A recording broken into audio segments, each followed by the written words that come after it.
Les conversations du week-end. Aujourd'hui, juifs et chrétiens, dialogue au présent.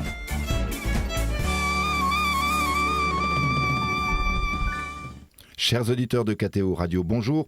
Nous sommes heureux de vous retrouver pour notre émission mensuelle Dialogue au présent entre juifs et chrétiens, animée par le père Alexandre Comte, délégué national pour les relations avec le judaïsme. Bonjour père. Bonjour Guillaume. Je rappelle l'objet de cette émission, c'est un dialogue fraternel entre juifs et chrétiens pour mieux nous comprendre, mieux nous connaître et nous estimer, une manière de mettre en œuvre la déclaration Nostra Aetate du Concile Vatican II, c'était en 1965. Et dans ce cadre, chaque mois, père, vous recevez un représentant de la communauté juive. Et aujourd'hui, nous avons la joie d'accueillir dans ce studio Madame le rabbin Pauline Beb. Bonjour Madame le rabbin. Bonjour.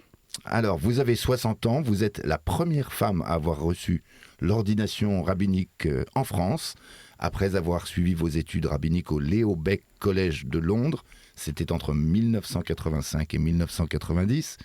Vous avez été ordonné à Londres, à la synagogue de West London, et c'était en 1990, il y a donc 35 ans. Après, vous avez servi dans différentes communautés juives libérales au Royaume-Uni, avant de créer la communauté juive libérale d'Île-de-France et Nizza, située au centre Maillan, à Paris, dans le 11e arrondissement. Alors, père Alexandre Comte, pourquoi avez-vous invité Madame le rabbin Pauline Beb, et de quoi allons-nous parler aujourd'hui ? J'ai la joie d'accueillir Pauline Beb aujourd'hui dans cette émission parce que d'abord, Pauline Beb est une figure importante du judaïsme en France. C'est une grande figure du dialogue également entre juifs et chrétiens. Et puis, je voulais l'entendre aujourd'hui. Elle va nous aider à découvrir un peu mieux ce qu'est le Shabbat, qui est si important dans la vie juive. Et puis, la deuxième chose, c'est la fête de Hanouka, dans laquelle les Juifs vont entrer prochainement.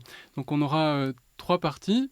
Dans la première, Pauline Beb va se présenter, et puis on abordera ensuite la découverte un peu plus approfondie du Shabbat et enfin de la fête de Hanouka. Mais, Pauline, vous pouvez vous présenter et raconter un peu plus longuement que ne l'a fait Guillaume quel est votre parcours et ce qui vous a amené aujourd'hui à tenir ce rôle de rabbin à Paris. Oui, tout d'abord, un grand merci de me recevoir. Et c'est toujours un honneur et une joie de pouvoir dialoguer en tant de ce qu'on représente, mais aussi qui on est tout simplement entre personnes, entre êtres humains, entre âmes. Et effectivement, donc vous avez raconté un petit peu les grands traits déjà de ma carrière. J'ai donc été formée en Angleterre et en Israël, et j'ai été ordonnée à Londres, comme vous l'avez dit, en 1990, ce qui fait de moi déjà un vieux rabbin. Vous l'avez mentionné. Oui, mais vous avez été ordonné jeune aussi. Hein. Voilà, c'est ça. Voilà, je pense toujours qu'on a l'âge de notre âme. Donc voilà, je me sens toujours jeune, même si les années passent évidemment comme pour tout le monde. Et puis les années, c'est aussi une forme d'expérience et de recul par rapport à ce qu'on a vécu. Et puis, donc en 1995, a été créée pour moi la communauté juive libérale. Et donc j'y suis toujours. Donc c'est un long temps dans cette communauté qui est, je peux dire ma communauté, même si aujourd'hui nous sommes 3 rabbins et un chazan, c'est-à-dire un chantre. C'est une communauté qui a beaucoup grandi puisqu'elle est partie de quelques familles et qui maintenant compte à peu près 640 familles. Et donc c'est toujours une joie de un peu comme un prêtre, un rabbin est au service de sa communauté. Dans notre métier un peu étrange, quand je dis notre, ça englobe les ministres du culte. On est là au service de chacun et aucune journée ne ressemble à une autre. On est toujours surpris par ce qui peut se passer dans une journée, même si on essaie d'organiser au maximum. Et vous avez donc été à l'origine de la création de cette communauté libérale ? Oui, j'ai dit qu'elle avait été créée pour moi. J'ai commencé à travailler au départ dans la communauté de la rue Beaugrenelle et puis j'étais l'assistante des rabbins qui étaient en place et puis au bout d'un moment on m'a confié une communauté dans l'Est parisien que j'ai pu développer.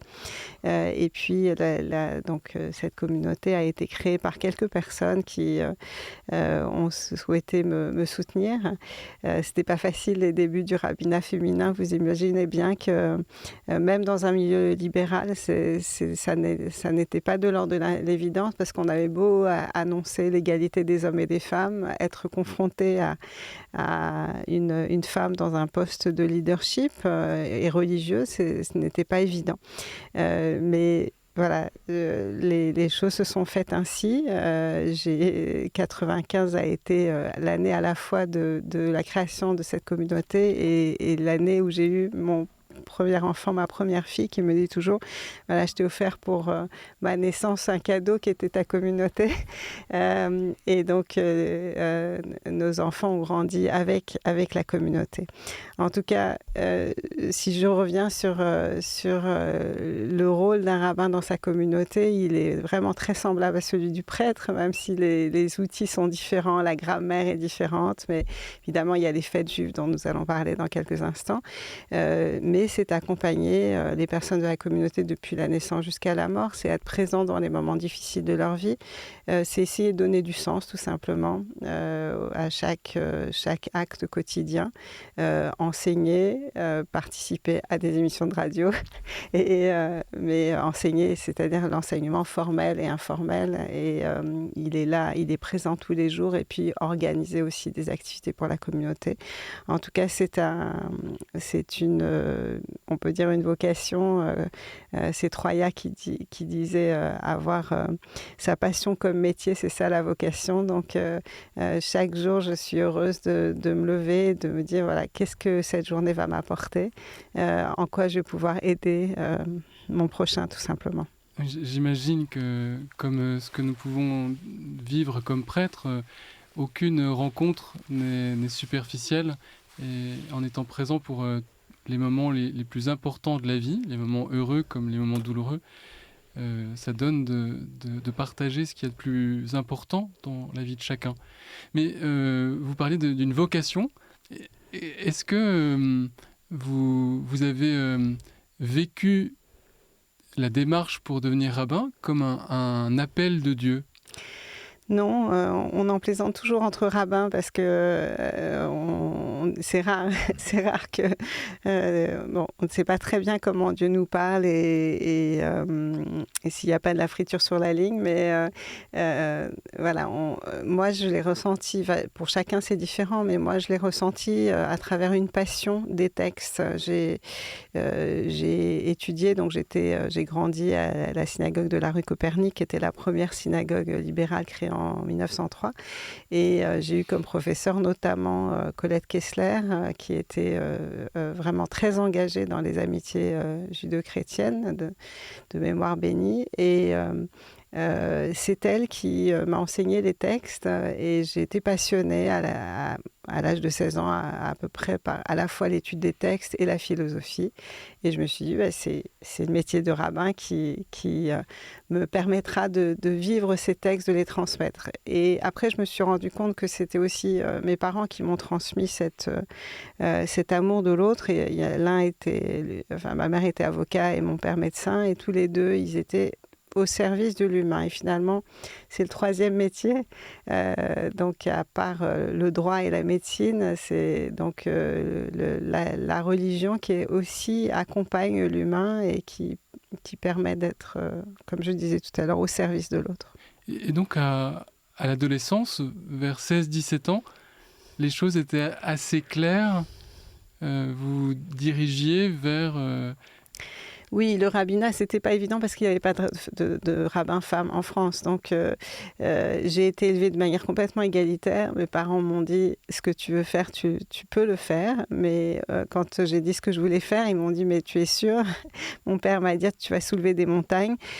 C'était pas, enfin, ce qui m'attirait n'a pas été d'être la première femme rabbin. Il se trouve que je l'ai été, mais c'était la conviction du métier, des textes, et de la communauté. Et j'ai cherché à rencontrer des femmes qui étaient des rabbins. Donc il y en avait en Angleterre, il y en avait aux États-Unis. Et j'ai rencontré donc ces personnes qui m'ont dit que c'était possible, que dans le cadre du mouvement libéral qui annonçait l'égalité de l'homme et de la femme dès les années, dès le début du 19e siècle, fin du 18e siècle. Et donc pour moi, c'était quelque chose de tout à fait naturel. En fait, ça n'était pas pour tout le monde, ni pour les gens des communautés, mais pour moi, ça allait de soi. Et donc j'ai dû me battre un peu malgré moi, mais voilà, je pense que le résultat, plus de 30 ans après, est une réussite, et je pense que j'ai apporté une goutte d'eau non seulement à l'égalité des femmes je dirais dans le judaïsme, mais peut-être dans les religions aussi, parce que ça a provoqué des réflexions dans d'autres religions, et puis tout simplement d'avoir une communauté où je pense les gens qui la fréquentent se sentent bien et ont envie d'étudier. Et puis voilà, après j'ai créé j'étais à l'initiative de d'autres projets comme l'école d'art rabbinique de Paris, notamment. Très bien. Alors nous allons marquer la première pause musicale et nous allons entendre un cantique. L'Eka Dodi, c'est votre choix, Madame le rabbin. Alors qu'est-ce donc que ce cantique et pourquoi vous nous le proposez à l'écoute? Alors l'Eka Dodi, c'est une prière qui a été composée par Shlomo Alkabetz, qui vivait au XVIe siècle, et ça a introduit notre deuxième thème du Shabbat, puisqu'il a comparé le Shabbat à une fiancée. En fait, c'était les jeunes qu'on appelait les chassidim, donc des jeunes mystiques de la ville de Safed en Israël, qui allaient accueillir le Shabbat comme une fiancée dans les champs le vendredi soir. Et donc, il a composé ce poème qui dans ce sens-là. Eh bien, nous écoutons donc ce cantique du Shabbat.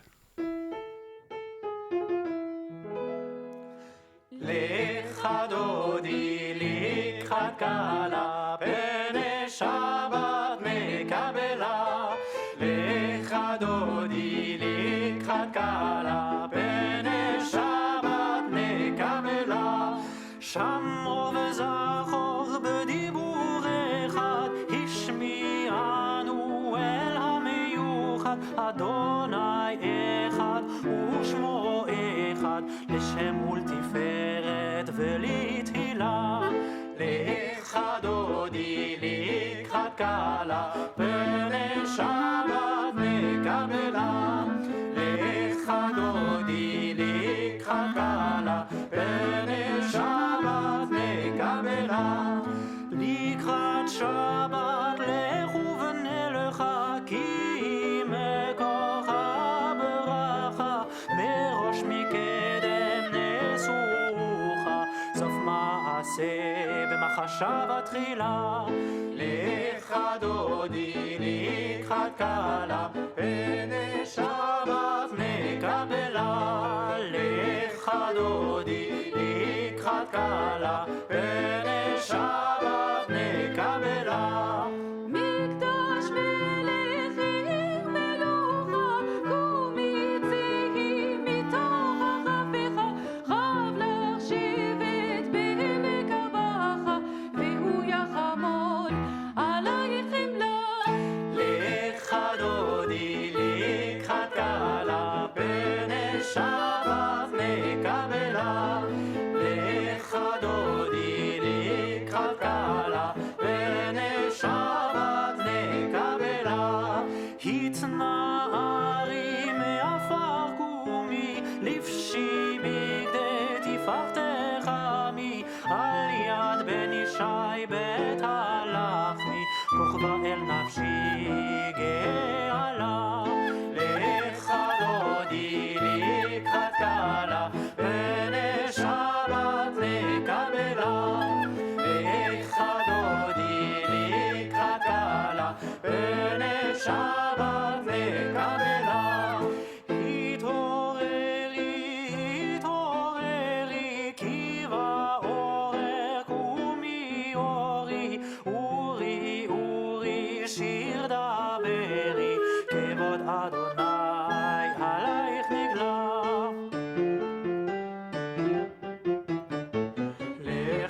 Vous êtes à l'écoute de KTO Radio, l'émission Dialogue au présent, le dialogue entre juifs et chrétiens dans le cadre des conversations du week-end. Et aujourd'hui, le père Alexandre Comte reçoit Madame le rabbin Pauline Beb.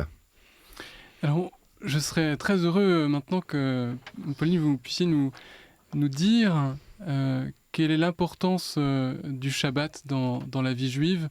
Je pense que nos auditeurs en ont l'intuition que le Shabbat fait partie de la vie juive, mais ils ne savent sans doute pas très précisément quel est son sens profond et puis comment concrètement une famille vit le Shabbat chaque semaine.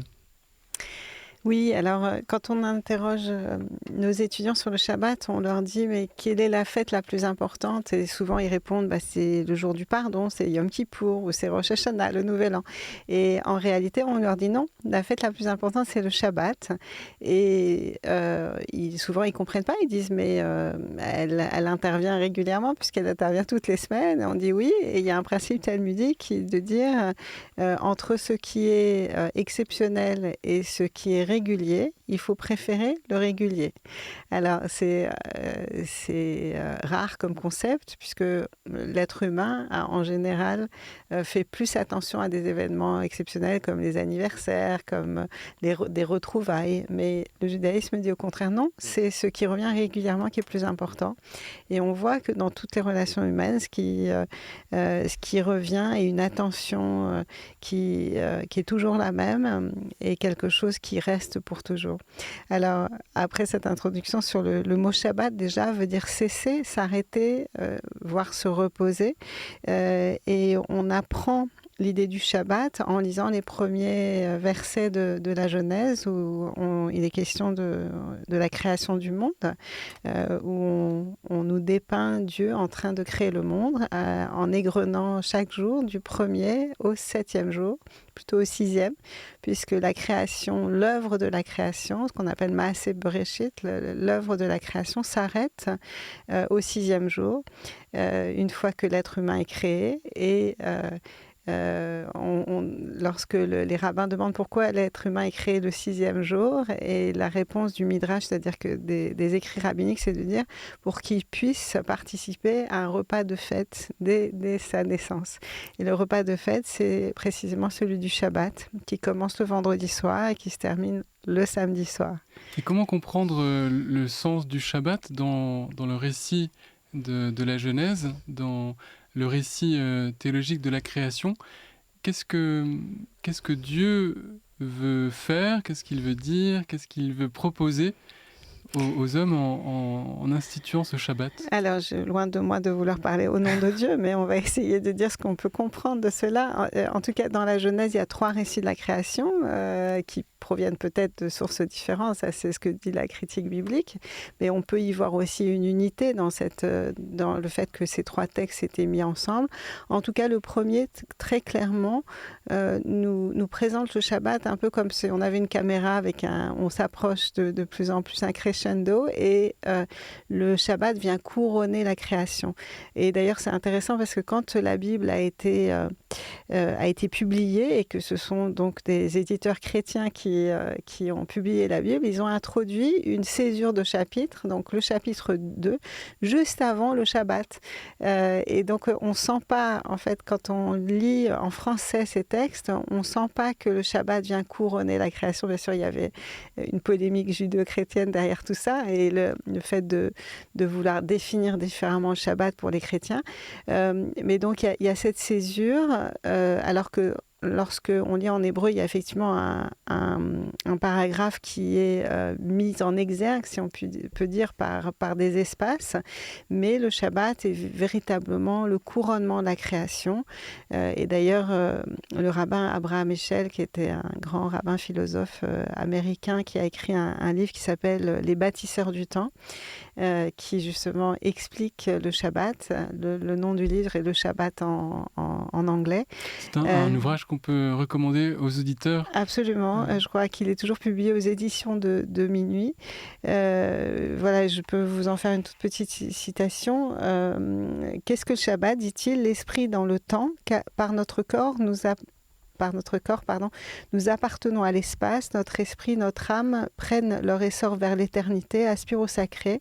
Le Shabbat est une ascension vers les sommets, il nous permet de sacraliser le temps, d'élever le bien au plan du sacré, d'apercevoir le sacré en nous abstenant du profane. Alors, ce qui veut dire, et peut-être dans une phrase plus emblématique, il dit « Le Shabbat, on quitte la création du monde pour entrer dans le monde de la création. » C'est-à-dire que pendant 7 jours, d'ailleurs c'est dit dans le texte biblique, dans les 10 commandements, les 10 paroles, tu feras tout ton travail, et le 7e jour, tu te reposeras. Et l'idée, c'est que le Shabbat vient donner le sens à tous les autres jours de la semaine. Un petit peu comme un peintre qui peindrait un tableau.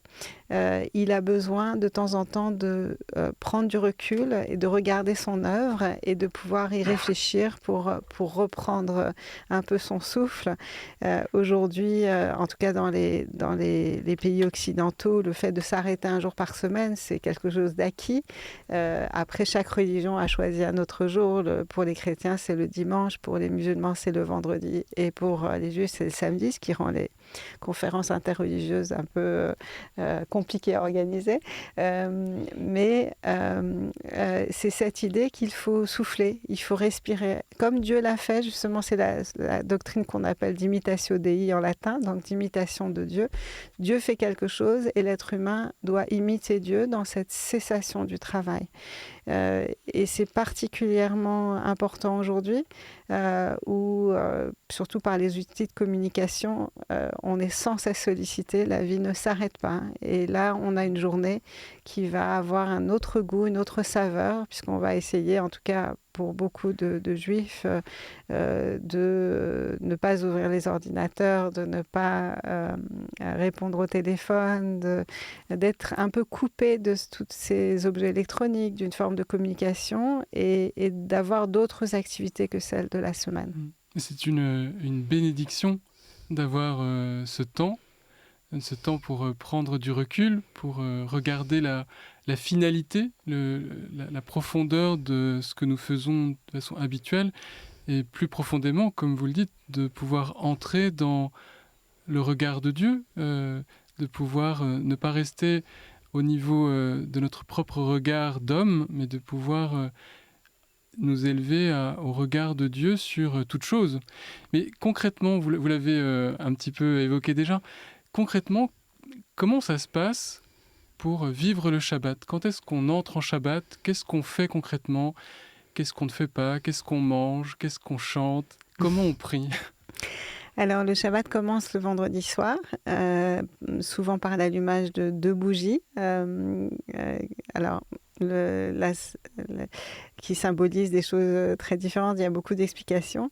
Mais c'est ainsi, les 2 bougies n'apparaissent qu'au Moyen-Âge en réalité. Mais donc on commence par un acte d'allumer la lumière et ça va se terminer par l'acte d'éteindre la lumière. Donc c'est l'acte de la création, comme on voit dans la Genèse, que la lumière soit et la lumière fut. Et donc c'est cet acte-là qui va ouvrir le Shabbat avec le fait d'aller à la synagogue, mais je dirais que le Shabbat commence bien avant, il commence même la semaine d'avant dans sa préparation, c'est-à-dire que dès qu'un Shabbat est terminé, on va penser au suivant. Ainsi, le mois est organisé ou l'année est organisée de Shabbat en Shabbat. Qu'est-ce qu'on va manger justement pour le jour du Shabbat? Puisqu'on va tout préparer à l'avance, on va ne pas faire la cuisine le Shabbat. Qui on va inviter autour de cette table le soir du Shabbat? Puisque on va à la synagogue, on chante le chant que vous avez entendu tout à l'heure, le Chadodi. Bon, c'est un des chants. Il y a tout l'office du vendredi soir qui est un office d'accueil de Shabbat.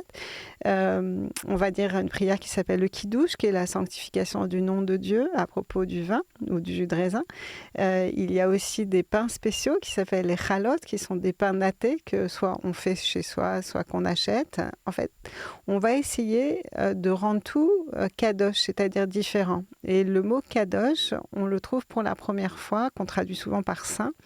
on le trouve pour la première fois à propos du Shabbat, justement dans l'histoire de la création du monde.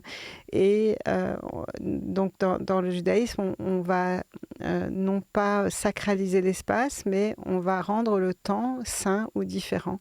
Et on va s'habiller différemment. Et comme je disais tout à l'heure, on va essayer de ne pas reproduire le travail, des activités efficaces de la semaine, mais on sera plus dans un monde de contemplation. Donc, pour être très concret, il y a l'office du vendredi soir. Ensuite, on rentre de la synagogue. On a souvent des invités. On discute de la paracha de la semaine, c'est-à-dire la péricope qu'on lit chaque semaine, même autour de la table. On mange des mets spéciaux de Shabbat. On va dire des bénédictions avant et après le repas. Normalement, on les dit aussi en semaine, mais là, il y aura des petits ajouts mentionnant que c'est le Shabbat. Et puis, il y a les zmirot, c'est-à-dire des chants de Shabbat qui rendent le moment particulièrement joyeux. Il y a le discours du rabbin aussi, le vendredi soir, le sermon, ce qu'on appelle la dracha.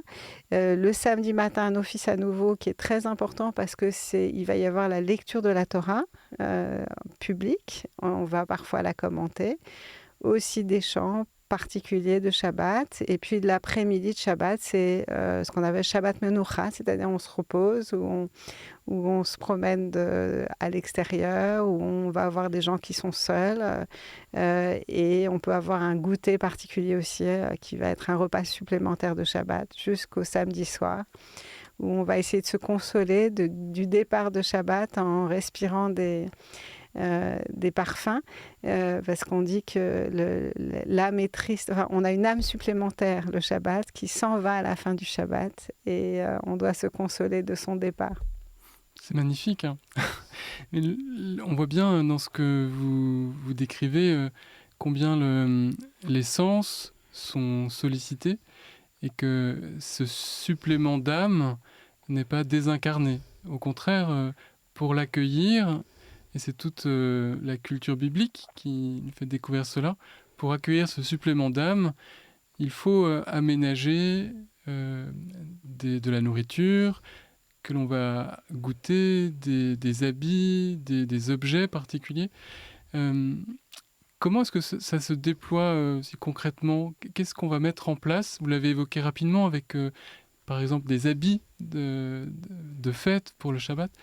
Mais est-ce qu'il y a d'autres exemples, à la fois dans la nourriture, dans les objets, la mise en place matérielle du Shabbat? Oui, la table du Shabbat est ornementée. Souvent, si on mange sur un coin de table en semaine et rapidement, le Shabbat, on va mettre une nappe, on va rendre le commandement, comme on dit, plus joli que le reste du temps.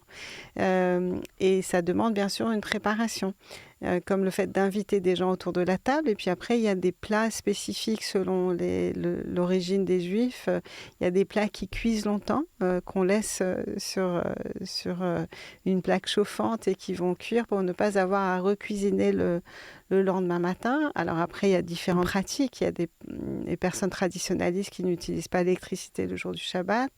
Il y en a, voilà, il y a autant de pratiques juives pour le Shabbat que de juifs, je pense. Mais bon, forcément, en communauté, on a certaines règles à suivre et on va essayer de faire en sorte que pour ceux qui sont seuls le Shabbat, en tout cas qu'en communauté, ils puissent vivre aussi ce moment particulier. Il y a deux manières de justifier le Shabbat dans les deux versions des 10 paroles, dans le livre de l'Exode et dans le livre du Deutéronome, pour motiver cette prescription d'honorer le Shabbat. Est-ce que vous pouvez les rappeler et puis peut-être nous aider à comprendre encore davantage quelle est la profondeur du Shabbat, qui n'est pas seulement lié à la création comme vous l'avez très bien exposé?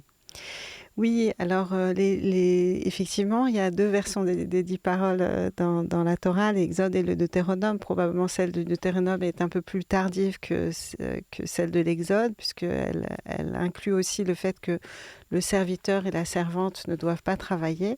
Et c'est très important parce que ça signifie que la Torah, ou l'Ancien Testament pour les chrétiens, ou le Premier Testament, a introduit une idée radicalement révolutionnaire. C'était qu'un jour par semaine, étaient effacés tous les liens de hiérarchie. C'est-à-dire que s'il y avait des serviteurs ou servantes, employés, employeurs, on dirait aujourd'hui, tout cela était effacé parce qu'on était tous créés à l'image de Dieu. Et ça, c'est quelque chose de très, très à la fois révolutionnaire. Et puis, quand on pense à l'époque, au moins, enfin, plus de 2000 ans, 3000 ans peut-être, où ces textes... c'est vraiment... On considère que ces idées-là viennent du 19e siècle, du 18e siècle. En fait, pas du tout. Le fait de supprimer les classes, en quelque sorte, si on parle politiquement. Et là, on a cette idée-là, c'est-à-dire qu'un jour par semaine, ces liens de hiérarchie disparaissent totalement. C'est-à-dire que dans une chaîne de production, par exemple, il y aurait la personne qui fait le plus petit geste et celle qui donne des ordres qui se retrouvent assises à côté à la synagogue. Et ça, c'est quelque chose de formidable, d'ailleurs qui a été repris non seulement par les grandes religions monothéistes, mais aussi par la société laïque dans laquelle nous vivons, où on s'arrête un jour par semaine et voilà, ces liens devraient être diminués et l'être humain grandit puisque répondant de son créateur. Alors, donc il y a Shamor, Vezachor, c'est les deux mots en hébreu, donc qui sont réunis d'ailleurs dans la prière qu'on a entendue tout à l'heure, le Chadodi, dans un des couplets. Donc tu dois garder et tu dois te souvenir. C'est l'observation et la mémoire. Et ça peut être décliné dans tout le judaïsme, mais c'est l'idée à la fois qu'on doit observer dans des gestes concrets et pas seulement penser. Zahor, le deuxième, la mémoire, c'est-à-dire il faut se souvenir de quelque chose. Là, on se souvient de quoi ? De deux principes importants, à la fois la création du monde et aussi la sortie d'Égypte. D'ailleurs, on va mentionner les deux. Et donc, cette idée de création et de liberté sont très importantes. Alors, nous allons marquer la deuxième pause musicale, Madame le Rabbin, en écoutant un chant de la liturgie du samedi matin, alors toujours tiré du même album, avec le chantre, le Hazan, Alexandre Serveux. Alors, quel est ce chant ? Alors, ce chant fait partie de ce qu'on appelle les psouké des Imra, c'est-à-dire les prières qui vont introduire le centre de l'office du Shabbat matin et qui exprime une louange à Dieu. Eh bien, nous l'écoutons à l'instant.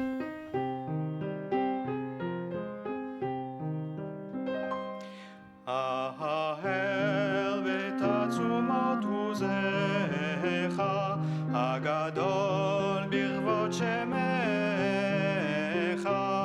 הגיבור לנצח והנורא בנורותיך,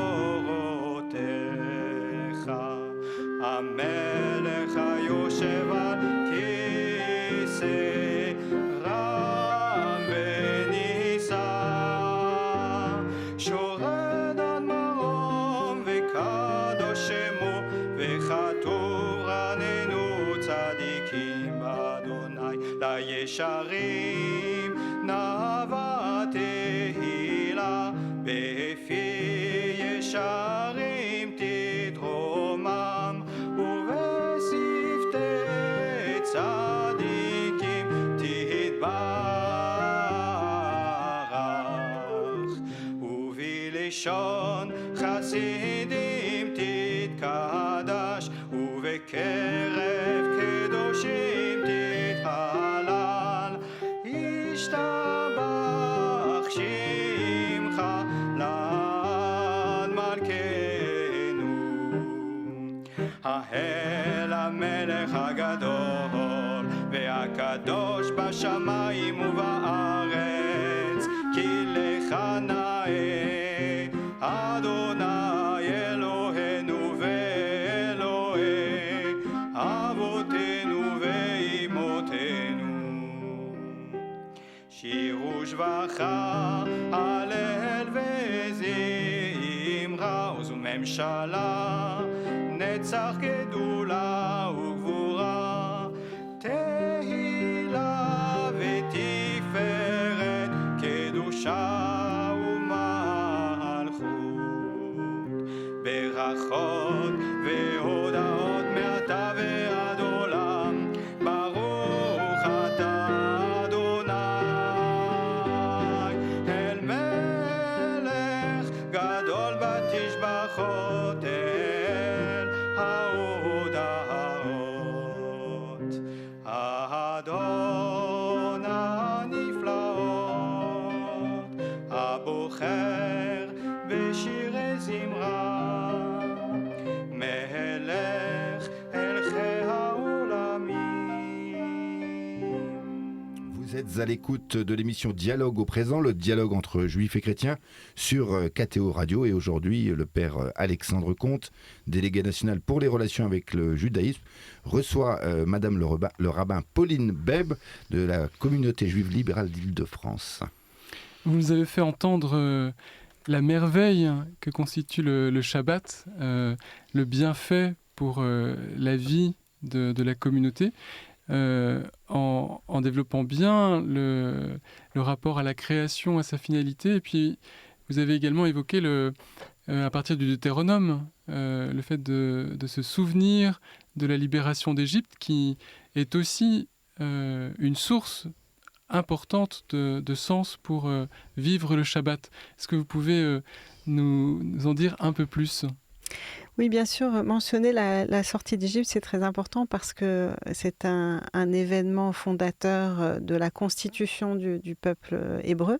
Et les Hébreux ont été esclaves en Égypte, selon le texte de l'Exode. Et pendant qu'ils étaient esclaves, ils ne pouvaient évidemment pas pratiquer le Shabbat. Donc le premier Shabbat qu'ils pratiquent, c'est quand ils sont déjà sortis d'Égypte dans le désert. Et lorsque l'on rappelle cela, on se rend compte que tout le monde ne peut pas s'arrêter un jour par semaine, que lorsque on travaille sans arrêt ou quand on vit une forme d'esclavage, on ne peut pas s'arrêter. Donc c'est une grande liberté de pouvoir le faire. Et aussi, ça nous fait penser que l'esclavage en hébreu, c'est avdout, et le travail, c'est avoda, c'est la même racine. Et donc, tout travail peut devenir un esclavage. Et ce qui est important, c'est de se rappeler le jour du Shabbat qu'il faut se sortir de cet esclavage-là et pouvoir s'arrêter. Donc c'est d'une richesse merveilleuse, je le redis encore, la découverte de la profondeur religieuse et anthropologique du Shabbat ouvre une vie de plus en plus belle pour ceux qui peuvent y entrer. Alors, en parlant de fête, dans quelques jours, vous allez entrer dans la fête de Hanouka, qui est une fête qui est célébrée traditionnellement au mois de décembre. Elle va avoir lieu cette année du 15 au 22 décembre, c'est bien ça ? Je crois 14-21, mais, 14. Mais ça dépend de comment on commence. Voilà, la veille au soir, comme Noël d'ailleurs, c'est la veille au soir. Est-ce que vous pouvez nous faire découvrir cette fête de Hanouka ? Oui, bien sûr. Alors effectivement, comme vous le dites, c'est le moment en général autour du mois de décembre. C'est le moment où dans beaucoup de civilisations, il y a eu des fêtes de la lumière autour du solstice d'hiver. Et on sait que notamment les Zoroastres qui adoraient le soleil avaient peur de la disparition du soleil et ils allumaient des feux pour un peu conjurer cette disparition et être sûr que le soleil revienne. Et donc, très souvent dans nos religions, nos fêtes ont des origines païennes et on a emprunté certains de leurs symboles et on s'est écarté, comme chaque fois qu'une religion naît, et bien, pour marquer son identité, il y a des choses qui sont empruntées et d'autres choses dont on s'éloigne. Et donc, c'est une fête des Lumières. D'ailleurs, on se souhaite Chag Ur Purim Sameach, c'est-à-dire une fête des Lumières joyeuse. C'est une fête des Lumières, mais elle a évidemment pas le même sens que d'autres fêtes des Lumières. Alors, comme vous l'avez dit aussi, elle dure 8 jours. C'est une fête qui est très particulière parce qu'elle n'est pas mentionnée du tout dans la Bible. Elle est, enfin, Pas en dans tout la cas, Bible hébraïque. voilà, mais- voilà, c'est ça, dans notre Bible, mais dans la vôtre, oui, puisque son histoire est racontée dans les 2 livres des Maccabées. Et d'ailleurs, quand on veut lire l'histoire, eh ben, on est obligé d'emprunter une Bible chrétienne pour voir les écrits, les livres des Maccabées. Il faut juste préciser aux auditeurs que ces livres des Maccabées, ils font partie de la littérature juive, mais ils n'ont pas été retenus dans le canon de la Bible hébraïque. Et la Bible chrétienne les a retenus. L'un est écrit en hébreu, l'autre en grec. Et il y a aussi une autre mention de la fête de Hanouka dans la Bible chrétienne, c'est dans l'Évangile.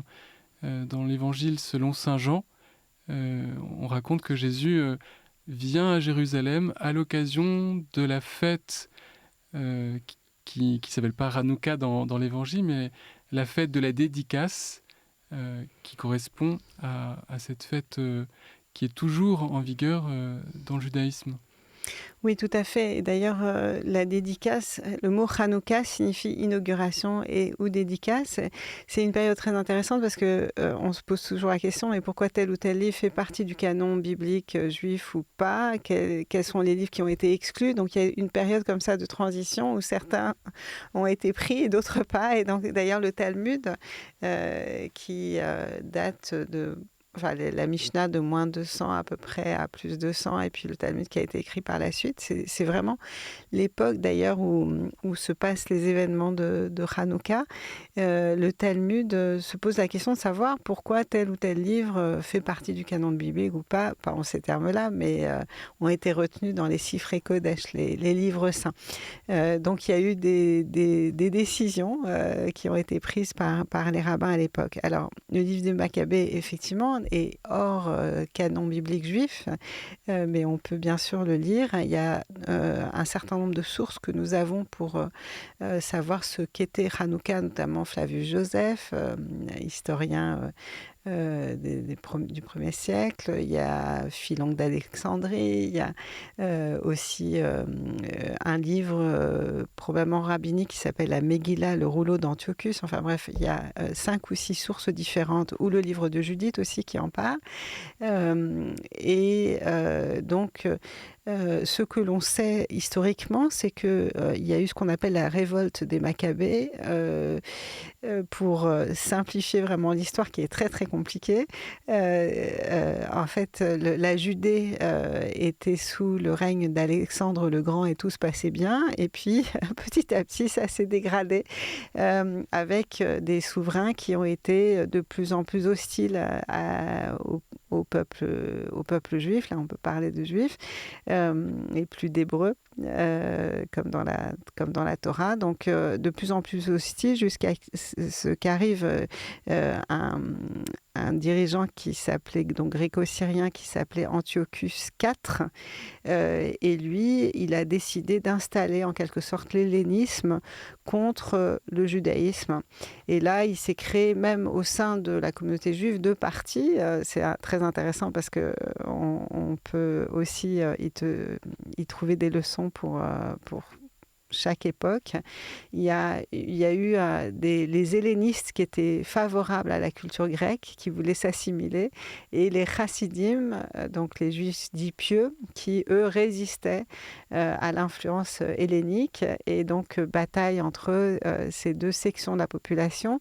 Mais Antiochus IV était très très très violent, très agressif envers les juifs, et les empêchait complètement de vivre leur religion. Donc c'est la première guerre de religion, pour la liberté religieuse. Et donc le temple de Jérusalem est investi par les Grecs. Il y a des scènes de martyrs extrêmement violentes, et une statue de Zeus est placée au temple de Jérusalem. Et donc l'histoire... C'est une abomination de placer... Oui, bien sûr. Oui. C'est aussi comme ça qu'on la qualifie le geste dans la Bible, Oui. d'abomination. C'est le geste terrible qui qui consacre à placer une idole dans un temple, c'est sûr. Oui, oui, oui. Et puis en plus, on demande aux Juifs d'apporter des sacrifices de porc, par exemple. Enfin bon, voilà, on essaye de faire tout ce qui détruit spirituellement et physiquement le judaïsme, puisqu'il y a eu beaucoup de morts. Et à Modi'in, donc il y a une famille, la famille de Judas Maccabée. Maccabée, ça veut dire aussi le marteau, mais c'est la famille des Asmonéens, qui, un tout petit groupe, un peu comme dans Astérix, un tout petit groupe de vaillants combattants qui va se lever contre les hellénistes violents et qui va reconquérir le temple, qui va arriver jusqu'à Jérusalem. Contre toute attente, c'est un tout petit groupe de personnes qui va gagner la bataille militaire d'ailleurs. Et donc le temple va être nettoyé complètement et réinauguré, d'où l'idée de Hanouka Tabayit, donc la réinauguration du temple. Et ils vont pouvoir reprendre le culte qui avait lieu dans le temple. Donc ça, c'est l'origine historique de la fête de Hanouka. Donc le temple est remis en service, il y a une nouvelle dédicace, un nouvel autel. Mais comment on explique à partir de cette histoire la fête de Hanouka qui se traduit avec l'allumage de 8 bougies. lumière? Oui, alors très probablement, ce que l'on pense, c'est que à l'époque de la réinauguration du temple, ce n'est pas Hanouka qui est fêté puisque la fête n'existait pas. Enfin, on réinaugure, donc en quelque sorte, on peut l'appeler Hanouka de manière anachronique, mais on pense que c'est la fête de Sukkot, des cabanes, qui est la dernière fête du calendrier, qui n'avait pas pu être fêtée en temps et en heure. Donc, et comme dans la tradition juive, on a droit à une seconde chance, notamment pour la fête de Pâques, un mois plus tard. Si on ne peut pas fêter une fête en son temps, on a le droit de la fêter d'après la Bible, donc un mois plus tard. Donc on pense que Hanouka, au départ, c'est une deuxième fête des cabanes, Sukkot Sheni, et que c'est pour ça qu'elle a duré 8 jours, parce que la fête de Sukkot, c'était 7 jours plus 1. Voilà, c'est un peu technique et compliqué, mais en tout cas, l'idée de Hanouka comme fête indépendante n'est venue que plus tard, et le Talmud, qui a été écrit bien après tous les faits, invente sans doute l'histoire du miracle de la fiole d'huile que les Judas Maccabée et les siens ont trouvé. Donc ils auraient trouvé une fiole d'huile qui symbolise la présence divine dans le temple. Et cette fiole qui devait durer 15 jours a duré 8 jours. C'est pour ça qu'on fête les 8 jours de Hanouka. Et là, c'est l'histoire qu'on raconte en général aux enfants et qui est la plus connue. C'est cette histoire de miracle, mais peut-être le vrai miracle, c'est qu'on se soit battu pour la première fois pour une raison religieuse et puis que le judaïsme ait perduré à ce moment-là. Et alors concrètement, comment elle se vit, la fête de Hanouka? Alors la fête de Hanouka se vit joyeusement. Il y a eu une influence chrétienne sur la pratique parce que on s'offrait des cadeaux à Purim, donc une autre fête, et pas à Hanouka. Mais maintenant, vu que c'est la période de Noël, les Juifs échangent des cadeaux pour Hanouka. Et on a une Hanoukiya, donc c'est-à-dire c'est un chandelier à 9 branches, donc 8 branches pour les 8 jours de Hanouka, une 9e qui s'appelle le Shamash et qui sert à allumer les autres, et on augmente. D'ailleurs, il y a une controverse dans le Talmud entre Hillel et Shammai, qui chamaillait tout le temps. Et au 1er siècle de notre ère, est-ce qu'on doit réduire par jour ou on doit augmenter? C'est Hillel qui a gagné en disant non, on augmente en sainteté, donc on va allumer le premier jour une bougie, en fait 2 avec la bougie qui sert à allumer l'autre, et une de plus chaque jour. Et donc à la fin, au 8e jour, la totalité de ce candélabre, de ce chandelier est allumé avec des cadeaux échangés. On joue à la toupie aussi parce que la toupie, selon la légende, était un jeu pratiqué par les enfants quand on leur interdisait d'étudier la Torah. Ils jouaient à la toupie. Et donc ça rappelle aussi ces interdits, ces difficultés, l'assimilation et l'affirmation de son identité. On mange des beignets parce que l'huile rappelle le miracle de l'huile, mais aussi peut-être, ça c'est mon interprétation, les Asmonéens, les Hashmonaïm, c'est la même racine. Peut-être que Shemen, l'huile, et c'était des vendeurs d'huile, donc je pense que c'était la première publicité du monde. Notre huile dure plus longtemps que la vôtre. Et voilà, donc c'est une fête joyeuse. Et puis il y a aussi tout l'aspect tzedaka, c'est-à-dire justice, charité, bonté, où on va partager avec ceux qui n'ont pas de quoi manger. Et on va aussi donner de l'argent, évidemment, à ceux qui au nécessitent. Et l'allumage de ces lumières se fait à la synagogue ou à la maison? Les deux. Les deux, ça se fait même parfois en public, tout en respectant, on espère, les règles de laïcité. Mais selon le Talmud, on doit mettre le chandelier à la fenêtre pour publier le miracle. Donc on voit parfois des chandeliers à la fenêtre, et puis dans des temps où il y a plus de risques ou d'antisémitisme, eh bien, les gens allument à l'intérieur de la maison. Et alors, vous avez bien expliqué que, comme dans toute culture, et ça vaut également pour la Bible, les fêtes s'enracinent sur des réalités antérieures, qu'elles soient liées à l'agriculture ou qu'elles soient empruntées à d'autres cultures, et on leur donne un sens nouveau, on les investit d'un sens par un récit.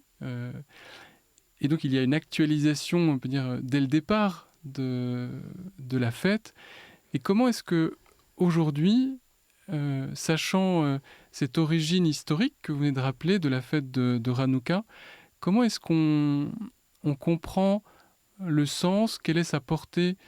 Je pose la question parce que je pense que nos auditeurs connaissent quelques grandes fêtes juives, notamment la fête de Pessah, la fête de Pâques, et par leur culture chrétienne, ils peuvent facilement voir comment on peut lui donner un sens aujourd'hui.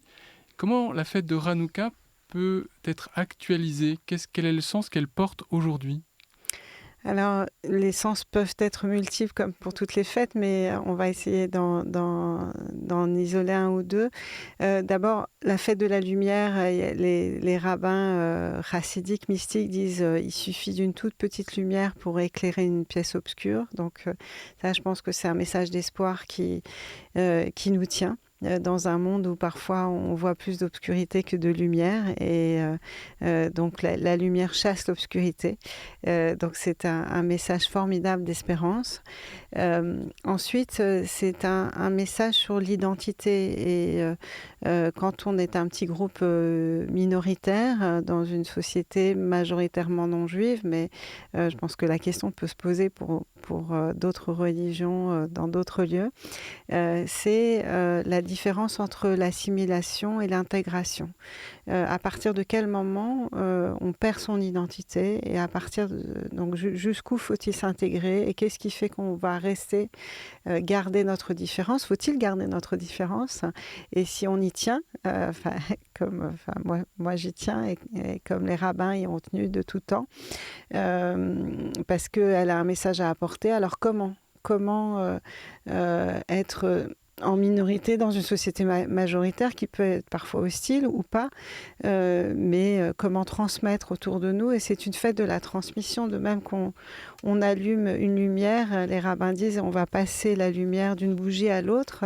La lumière ne diminue pas, elle pourrait diminuer à chaque fois qu'on partage cette lumière. Au contraire, elle brille encore plus fort. Merci beaucoup Pauline Webb. C'était une intervention lumineuse, à la fois parce que vous avez pu faire découvrir la fête de Hanouka, mais aussi le sens du Shabbat et son caractère lumineux pour la vie de l'homme. Un grand merci au rabbin Pauline Webb. Merci beaucoup. Peut-être à bientôt sur cette antenne. Merci à vous d'avoir participé à cette émission. Merci Père Alexandre Comte de l'avoir animé. Et merci bien sûr, chers auditeurs fidèles, de l'avoir suivi. Et merci Thibaut de l'avoir réalisé, sur la réalisation technique. Nous nous retrouverons le samedi 10 janvier 2026 pour une nouvelle édition de Dialogue au présent dans le cadre de nos conversations du week-end. Les conversations du week-end. Aujourd'hui, juifs et chrétiens, dialogue au présent.